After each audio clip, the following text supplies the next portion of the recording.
महत्त्वाचा सगळ्यात पहिला विषय होता तो महानगरपालिकेमध्ये 3 वर्ष जो गाजत असलेला हॉस्पिटल आणि मेडिकल कॉलेज, त्याची आज कोर्टामध्ये अंतिम सुनावणी आहे आणि त्याचा रिझल्ट काय येईल, कसा येईल, त्यासाठी आपण काय वकिलाची कशी व्यवस्था केलेली आहे, कुठल्या पद्धतीने आज आपल्याला निर्णय मिळेल. कारण गेले 3 वर्ष मेडिकल कॉलेज आणि हॉस्पिटल याच्यासाठी स्थानिक जी लोकं आहेत ज्यांना हॉस्पिटल आणि मेडिकल कॉलेज पाहिजे नाही, त्यासाठी त्या मैदानामध्ये त्यांना 10-12 लाखाचं जे उत्पन्न मिळतं, ज्या कंपन्या आहेत त्या खेळाडूंना तिथे प्रॅक्टिस करायला आणतात, त्यांचं त्या काही लोकांना पैसे मिळतात, त्यासाठी त्यांना तिथे हॉस्पिटल नको आहे. आणि म्हणून ते कोर्टात प्रत्येक वेळी काही ना काही पॉईंट टाकून आज मँग्रोज आहे, आज अमुक आहे, तो म्हणजे आता शेवटचा आजचा आज निर्णय आहे, तो काय होतो तो बघू. त्याचा एक आम्ही त्यांच्याशी चर्चा केली. दुसरं, आता हे काय जे नवी मुंबई शहर आहे, इंटरनॅशनल एअरपोर्ट येतं आहे. या इंटरनॅशनल एअरपोर्ट येत असताना हा जो पाम बीच बनवलेला आहे, हा पाम बीच हा नवी मुंबईचा नेकलेस म्हणून गिनती केला जातो. आणि सगळे पत्रकार असतील, मीडिया असेल, इथले पब्लिक असतील, फेमिंगो नगरी म्हणून इथे फेमिंगो येत असतात. अशा वेळी आपण या नव्या मुंबईच्या रस्त्यात, गावागावात, चौकाचौकात हे जे बोर्ड बसवायचं काम जे चालू आहे कमानीचं, गेल्या 1 महिन्यापूर्वी मी आपल्या माध्यमातून कमिशनरला भेटली होती. कमिशनरांना सांगितलं होतं की हे कमानी बोर्ड जर एखादं जरी पडलं, आता वादळ पाऊस आपण गावागावात पडतोय, कितीतरी झोपड्या, कितीतरी कमानी पडत आहेत. घाटकोपरला केवढा मोठा हादसा झाला, त्याच्यामध्ये त्या बनवणारा कोण, त्याचा मालक कोण, तो टेंडरवाला कोण, सगळे पोलिसांनी पकडले. उद्या इथे अपघात झाला तर ते करावा गावाजवळ लावलं आहे, त्याचं पोल आहे, पोलच्या बाजूला लावलं आहे, तो पोल घेऊन पडलं तर तिथे एखादा गाववाला, तिथे एखादा मुलगा जात असेल गाडी घेऊन आणि अपघात झाला तर त्याला जबाबदार कोण आहे? महानगरपालिका जबाबदार राहणार का? अधिकारी जबाबदार राहणार का? कॉन्ट्रॅक्टर जबाबदार राहणार? मी तुम्हाला 1 महिना झाले सांगून आता जर या 2-3 दिवसात जर काढलं नाही तर आम्ही सगळे लोक तिथे JCB घेऊन किंवा बुलडोझर घेऊन आम्ही जाऊन ते तोडून टाकणार आहोत. आम्हाला काय या नगराचं, या रस्त्याचं, जिथे तिथे कमानी, जिथे तिथे बोर्ड, एवढ्या जाहिराती कोणाच्या लावायच्या आहेत? या फुकट राजकीय नेत्यांच्या ज्या जाहिराती आहेत. आणि महापालिकेला आज भूदंड जो पडतो, बसवरती जाहिराती, बस डेपोवर जाहिराती, वाढदिवस झाले तरी 10-10 दिवस जाहिराती निघत नाही. मी बोलली त्यांना, आता आज NMTचा फायदा कशात असतो? जाहिरातीत असतो. आज का तुमची NMT तुमची बस सेवा तोट्यात चाललं आहे? याचा कधी तुम्ही विचार केला का?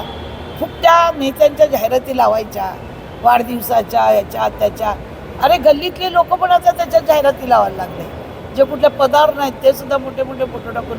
म्हणजे या जाहिरातीसाठी या शहराला विद्रुपीकरण करायचं का?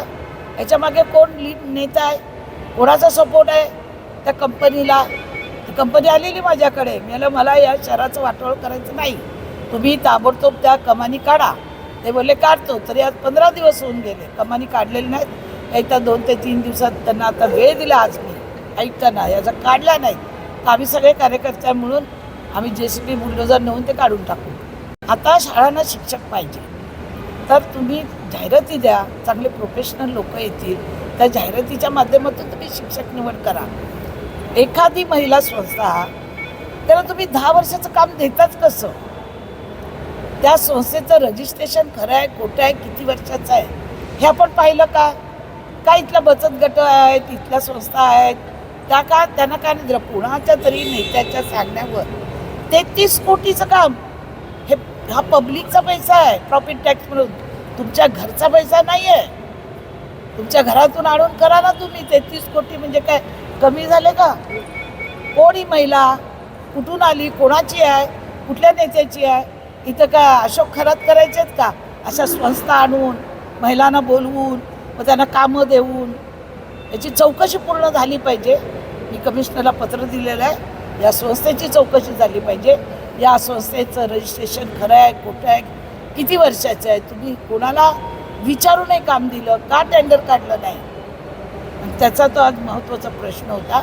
बाकी सगळा जे आता 5 स्टेडियम जे बनतात आहेत, प्रत्येक गावामध्ये खेळाडूंना तिथल्या तिथे व्यायाम करायला असेल, त्यांच्या बुद्धीला चालना देण्यासाठी असेल, ते आपण खेळायचे मैदान 5 तयार करतो. एक नवीन बेलापूरला करतो, बेलापूरला जे कुस्तीचं मैदान आहे ती जागा आपण शिल्कोकडे मागितली आहे. नेहरूची पाम बीचची जागा आहे ती बटरफ्लायसाठी मागितलेली आहे. आणि छोटे मोठे लोकांची जी कामं होती, कोणाचं समाज मंदिर आहे, कोणाचं पाण्याचं आहे, कोणाचं मच्छी मार्केटच्या, अशी सगळी कामं घेऊन आज आम्ही आयुक्तांना भेटलेलो आहे. महत्त्वाची 3 कामं होती आणि या 3 कामासाठी आम्ही आज आयुक्तांना सक्त आदेश दिलेला आहे की या कामांची चौकशी झाली पाहिजे. कालच हे जे उपायुक्त होते यांना ज्यावेळी या पालिकेचे आयुक्त तुकाराम मुंडे होते त्यांनी त्यांना भ्रष्टाचारामध्ये काढलं होतं. त्यावेळी परत या पालिकेने ठेवायला नाही पाहिजे होतं. अशाने काय होतं, इतर जे अधिकारी आहेत ना, इतर जी लोक आहेत,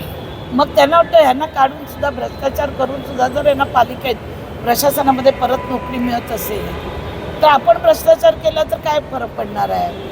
अशा पद्धतीची मानसिकता या महानगरपालिकेत झालेली आहे आणि त्यांना जे काल पकडलं त्यांच्यावर गुन्हा दाखल झाला पाहिजे, चौकशी झाली पाहिजे की यांच्याकडे थोडा पैसा आला कुठून काय वगैरे सगळी ती माहिती मी ऐकताना बोलली. ज्यावेळी त्याला काढलं होतं तुम्ही घेणंच चुकीचं होतं. अशाने जे चोरी लबाडी करतात त्यांचं मनोबल वाढतं आणि जे खरं काम करतात पालिकेत त्यांना विचारांना वाईट वाटतं. ते भेटतात सांगतात की आम्ही काम करतो, आम्ही कधी कोणाचे 5 रुपये घेत नाही, आणि जो घेतो त्याला पुन्हा संरक्षण दिलं जातं. त्यासाठी सुद्धा मी आता आयुक्तांना बोललेले आहे पूर्ण चौकशी झाली पाहिजे आणि या चौकशीच्या माध्यमातून जो निर्णय घ्यायचा आहे तो पोलीस घेतीलच. कारण अशी लोक जर इथे वाढायला लागली या पालिकेत तर ही नवी मुंबई महानगरपालिकेचं महाराष्ट्रात देशात जे सगळे आम्हाला पुरस्कार मिळतात ना त्याला गालबोट लागल्याशिवाय राहत नाही. कलेक्टर होता काय होतं, कुणाचं काय होतं ते आता कळेलच लोकांना. लोकांना पण इथल्या जनतेला कळलं पाहिजे की कोण मागे आहे यांच्या, कोणाची माणसं ही कशी पालिकेत येतात. चौकशी झालीच पाहिजे.